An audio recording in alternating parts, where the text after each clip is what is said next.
What are the odds of a real revolution in this country? Yes, we had one, but I think the true story of that one has yet to be told. And we almost had another one. It was called the Civil War, and I wonder what would have happened if the South won.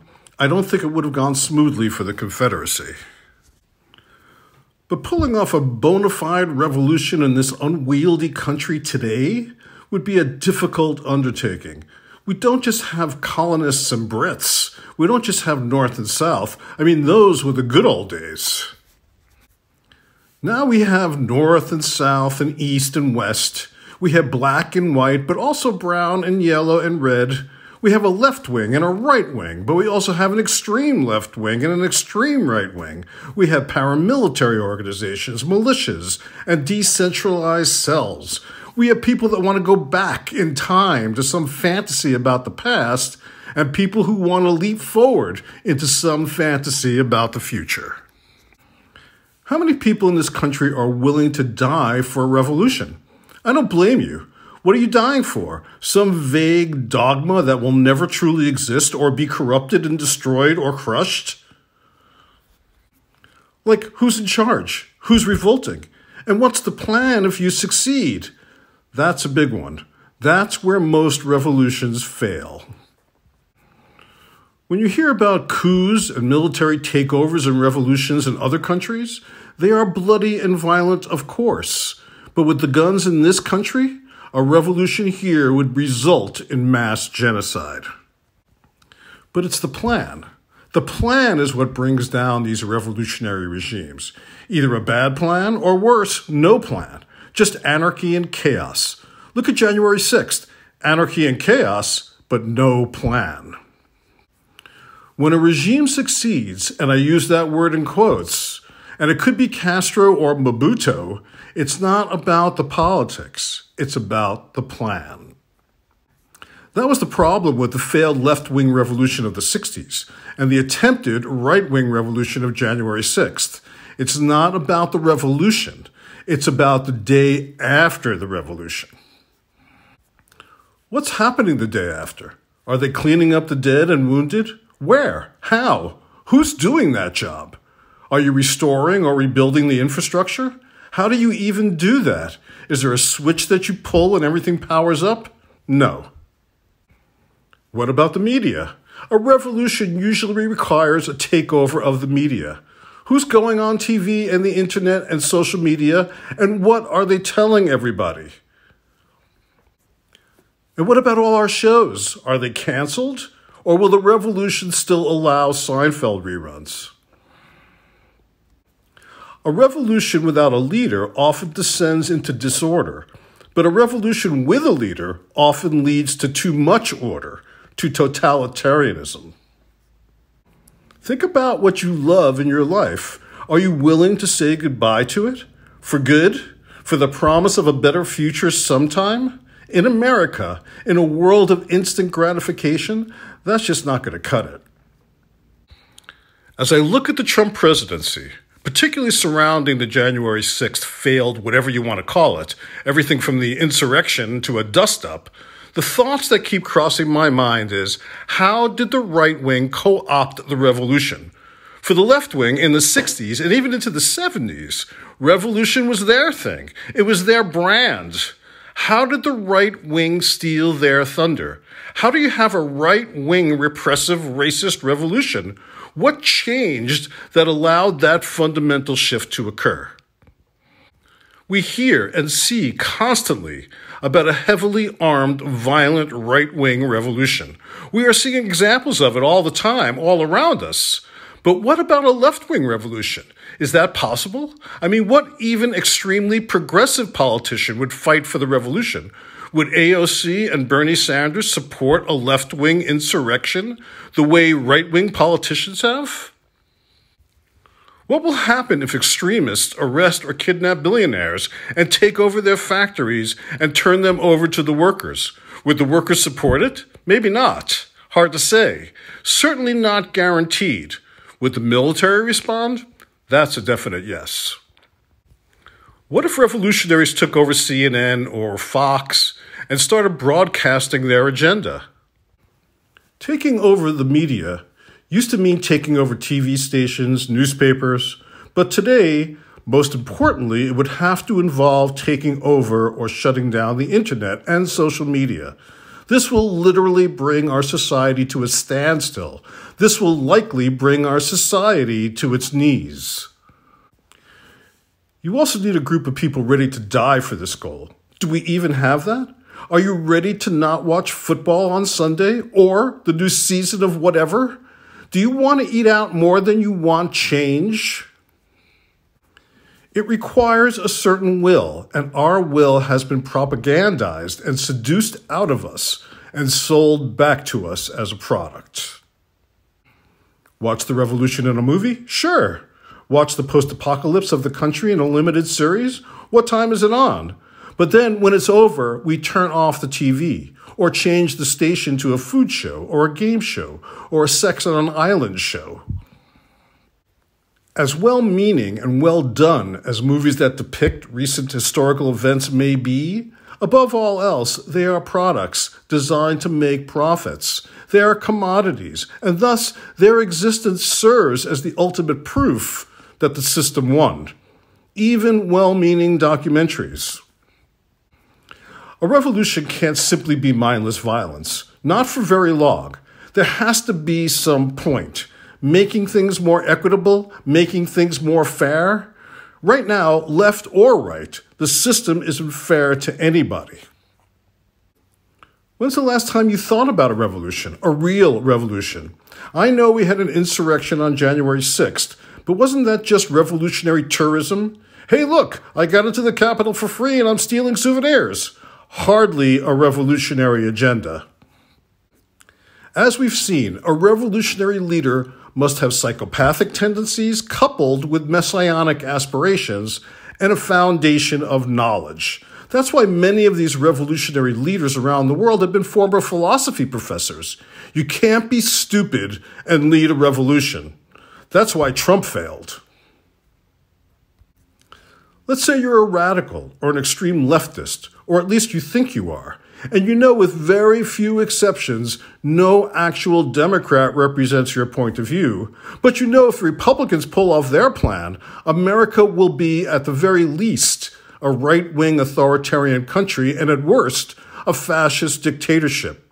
Are you ready to fight? Are you ready to embrace violence in order to stop that onslaught? Americans don't have the stomach for revolution. The January 6th insurrection was the short attention span revolution.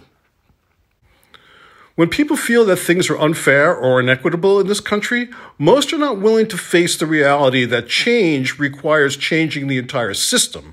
And when they start butting up against the reality of what that means, actually changing the system, destroying the old system, creating a new system with all the disparate interests and moving parts that it requires, it's overwhelming and can't be done, and it falls apart.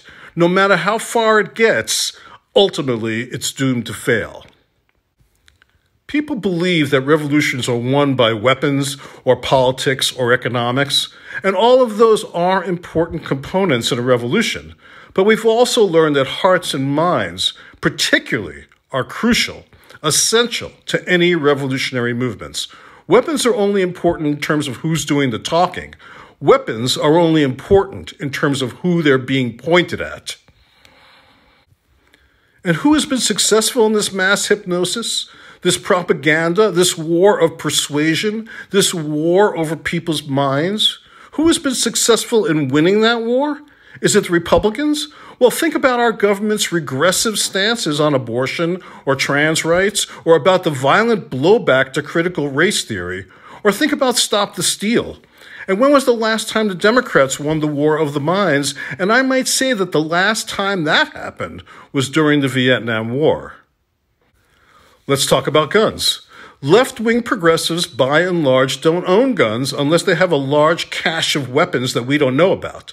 Unless Antifa really exists as some organized, well-armed force, which we know by now is by and large an illusion, we do know that the Proud Boys, the Oath Keepers, and sundry other right-wing white supremacist organizations are armed to the teeth and also willing to use them.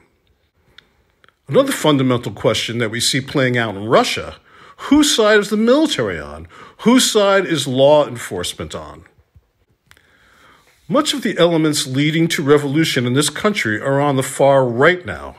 The left wing really doesn't exist. Overall, they have slowly and successfully been made complacent. They have been co-opted by the neoliberal status quo. They are now the conservatives that want to preserve what they have. The liberals are now the left-wing elite, or so the right-wing elite want us to believe. And to some degree, liberals have been relegated to that status by their own behavior and perceptions about them. They are portrayed as the conspicuous consumers, and they are to some degree disconnected from working and poor people, and they are to some degree patronizing of them. Even if that's not completely true, it doesn't really matter because it has permeated, and we have learned, sadly, that perception is better than truth. Even though the true elites are the right-wing, white supremacist, dark money institutions and people who can fund revolutions or maintain the status quo, but really control our fates without us even knowing who they are. This is not to say that there hasn't been any left-wing extremist revolutionary actions, but they have evaporated, at least on the surface. Why? Where are the people lying down in front of logging trucks to protect the forest? Where are the people who freed the test animals in laboratories? Where are the people who blew up SUV dealerships? Where are those members of the Earth Liberation Front or the Animal Liberation Front or the American Indian movement like Leonard Peltier? Unlike the January 6th insurrectionists who, for the most part, have received slaps on the wrist, these left-wing true radicals were dealt with harshly and after unfair trials were given stiff, long, unwavering prison terms and were left to be forgotten, their organizations decimated. But what if a revolution doesn't require violence and armed insurrection? We know these modern tactics have been used to quell any revolution, like spiking the water supply with mind-altering substances. What about releasing chemicals into the air? These are all tactics that have already been used successfully by our government, and whose effects we may not even realize. We may have been rendered docile and complacent as a result of subtle tactics we don't even know were used against us. We may have lost the war without even fighting it. What's better than a revolution that's happened without us even realizing it? Is there any country less likely to have a revolution than America? We're not going anywhere. We're not doing anything. In other countries, sometimes it's the poor, workers' movements that instigate revolutions. Can you imagine the poor having a revolution here? It almost happened. It threatened to happen. So they killed Martin Luther King and Malcolm X and anyone else that represented that threat, and that was the end of it. One thing for sure. One thing people on all sides of this question can agree about. The system doesn't work anymore for anybody except the super rich. And that really cuts across all political and social lines. Which brings us to the elites and counter-elites. This is sort of what's going on in Russia. The counter-elites want the power that the elites hold. They don't want things better for everybody. They just want more for themselves. Who are the counter-elites in this country? Well, Robert F. Kennedy Jr. Remember, he's from another politically dynastic family like George Bush. Elon Musk, Trump, these are examples of the counter-elite. How are average people seduced into supporting these elites and counter-elites? People ask, how can a black person or brown person align themselves with white supremacists? First of all, the amount of black and brown people who do are relatively small, but magnified and also magnified and given far more prominence by a media that is invested in division, chaos, and confusion. How can a gay person be Republican? How can hard-working poor people cheer on the inherited wealthy, those that were given everything and earned nothing and benefit from the system that screws those very same working poor? These may seem like oxymorons, but like hypocrisy itself, the oxymoron is dead. So we have gay republicanism, black white supremacy, the poor supporting the rich. Because it's not about race or sex or economics. It's about power. Power has no color. Look at power struggles in African nations, or Latin American nations, or North Africa, or the Middle East, or Southeast Asia, just to name a few. Look at Clarence Thomas. Ultimately, we may all be the victims of colonization. So, while we argue about Black Lives Matter or White Lives Matter, the truth is that no lives matter. And so, as we watch events unfolding in Russia and Ukraine, what is the one overwhelming reality of revolutions? Death. Death and suffering. To many, if not most. And life. New life. Better life. To very, very few. Mainly the elites and the counter-elites. They do their little dance, their dozy-do, they may switch places. They may pretend to be different. But in the end, they are the same. So if you look at today, or you look at history, before you align yourself with anything, any side, before you pick up arms, before you sacrifice yourself, before you die or kill others, think about the day after the revolution.